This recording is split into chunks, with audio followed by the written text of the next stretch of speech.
네, 윤석열 정부 노동개혁의 밑그림이 얼마 전 발표됐죠. 미래노동시장연구회가 내놓은 건데요. 주 52시간 유연화에 초점이 맞춰져 있지만 다른 중요한 내용들도 많습니다. 정년 연장 논의를 시작하라는 것도 그중 하나인데요.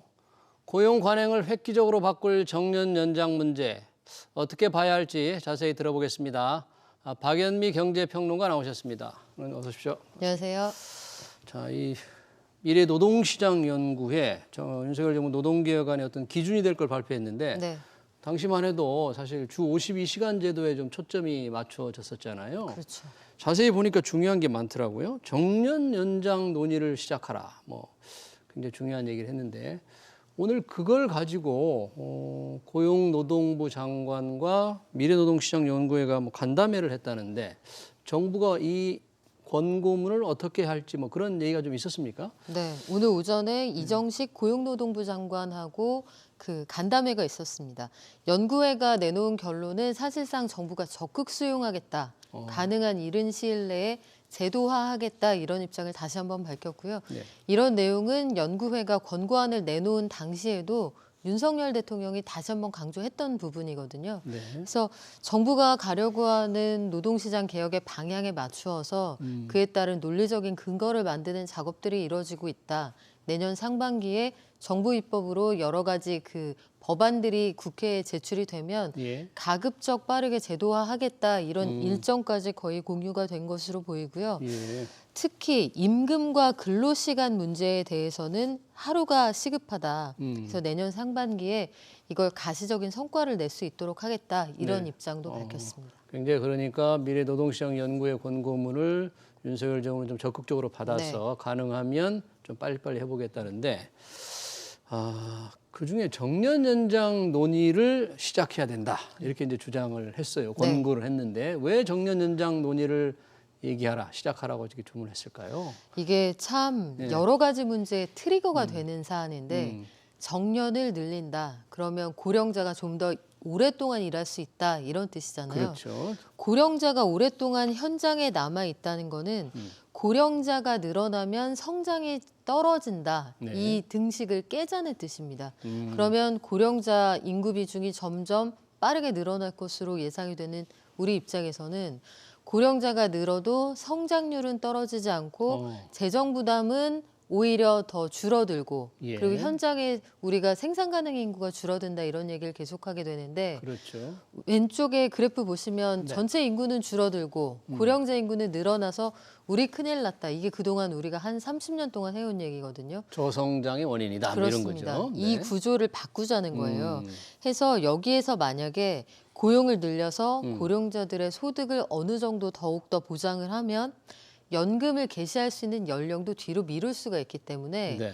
재정과 연금의 재정까지 한꺼번에 확보를 하면서 고령자들에게는 보다 삶의 질을 높일 수 있는 방안이 된다.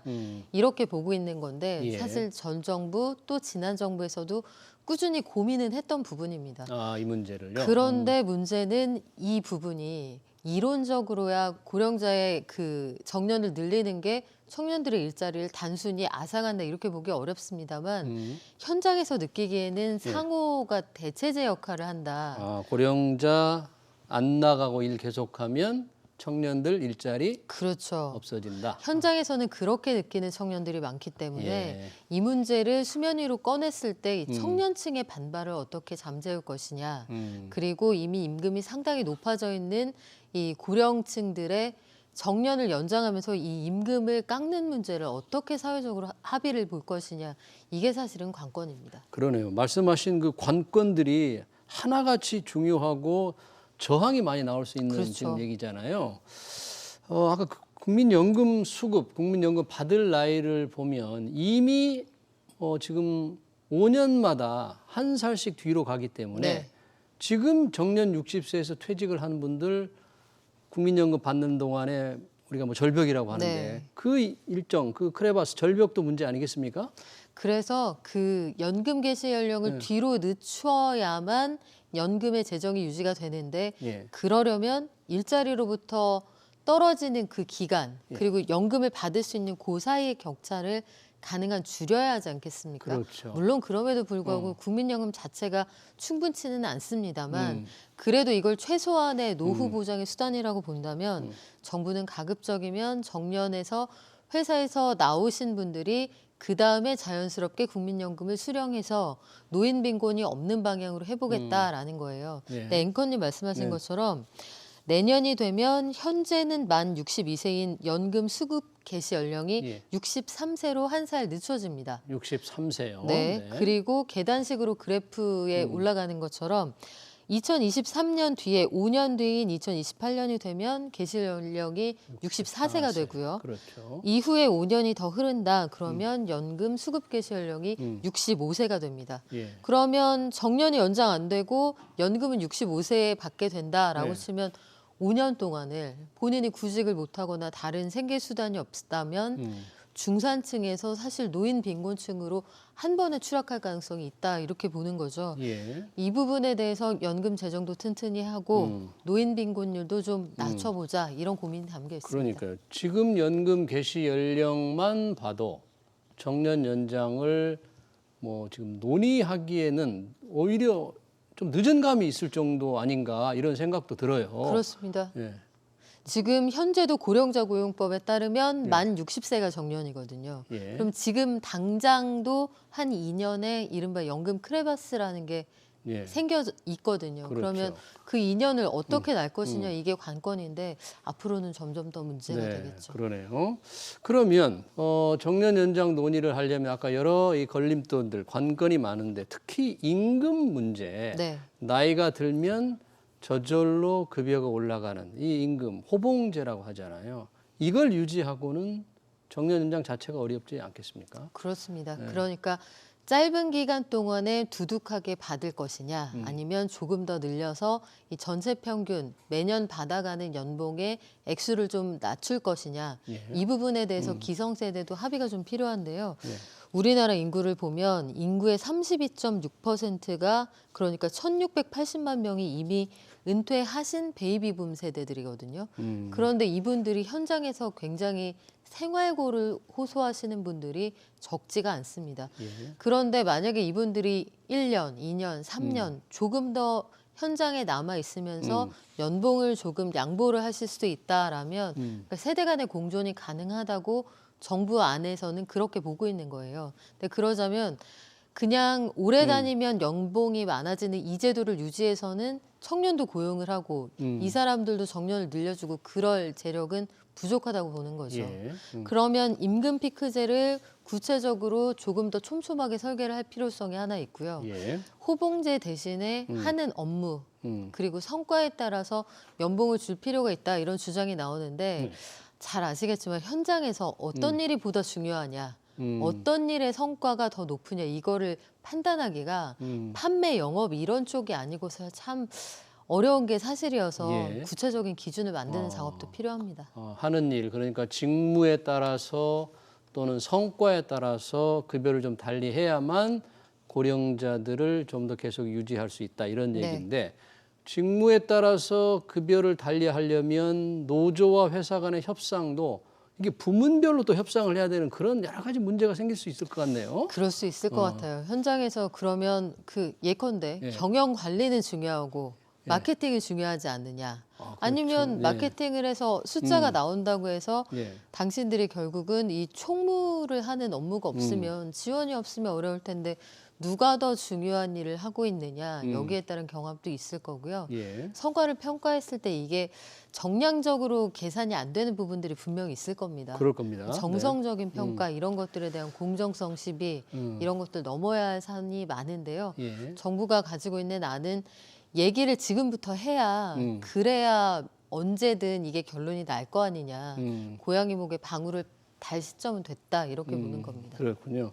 그런 직무에 따라서 성과 급여를 좀 달리하자면 사실 중간 간부들이 그동안 월급을 조금 적게 받으면서 기다리다가 이제 연차가 쌓이면 더 받게 된다 하는 그런 중간 간부들의 저항이 좀 많을 것 같아요. 아, 그렇죠. 지금 딱 그 칸막이 앞에서 예. 대기하고 있는 분들이 계실 거예요. 예. 나는 이제 앞으로 한 1, 2년 안에 예. 정말 업무는 조금 줄어들지 모르겠지만 호봉으로 연봉이 좀 두둑해진 시점이 온다. 이분들을 수용하기가 어려울 겁니다. 그런데 이분들에게도 이 청년층이 가지고 있는 불안감 이런 것들에 대한 설명이 좀 필요할 것 같고 예. 어떻게 생각을 하면 우리가 고액 자산가라고 해도 지금은 금리가 높습니다만 네. 저금리 시기에 그런 얘기들이 있었거든요. 은행에 그 넣어봤자 1년에 이자 얼마 안 나오는데 저금리 때요. 그 자금의 흐름을 만드는 게 중요하다. 일자리를 갖는 것만한 재테크가 없다. 이런 말씀을 드렸었어요. 예. 이런 생각을 종합해 보면 사회적인 어떤 그 네트워크를 유지하는 게 건강, 사회적인 건강, 심신의 건강에도 중요하고 네.